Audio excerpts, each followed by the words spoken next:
The summer after graduation, I decided to hike the Skyline Trail, a remote stretch of wilderness in the Cascades known for its jagged peaks and silent forests.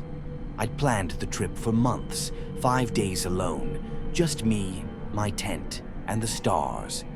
But by dusk on the third day, I realized I wasn't as alone as I'd thought. It started with the markers. While setting up camp near a glacial creek, I noticed strips of frayed red cloth tied to tree branches, old, sun-bleached like survey tape. Trail markers, maybe. But the patterns didn't make sense. Some hung at eye level, others near the ground as if pointing to something or someone. I brushed it off. Backcountry oddities weren't uncommon.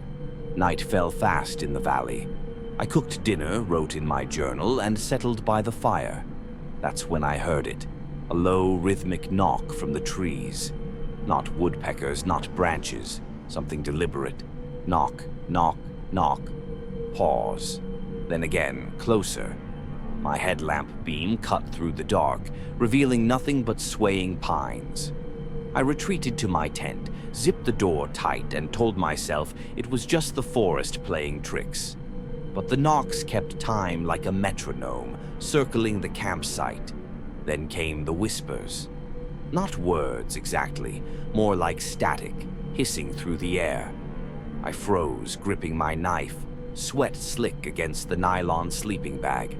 Around 2 a.m., the noises stopped. Silence pressed in, heavier than before. That's when I smelled it, wrought, thick and sweet, seeping through the tent fabric.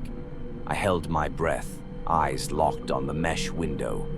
A shadow passed, too tall, too fluid to be human. The zipper trembled. Something dragged a nail slowly down the tent wall, splitting the silence with a metallic screech. I don't remember unzipping the door, don't remember running. But I woke at dawn, half a mile down the trail, boots caked in mud, fingernails torn bloody from scrambling over rocks. My campsite was untouched when I returned, tent intact, gear undisturbed. Only the red markers were gone. I hiked out that morning. Rangers found no trace of anyone else on the trail. No footprints, no signs. But for weeks after, I'd wake to that same rotten stench, my window cracked open, and the sound of knocks echoing from the woods behind my apartment. 3 precise raps. Always 3. I don't camp alone anymore, but sometimes when the wind dies, I still hear the whispers, and I wonder what followed me home.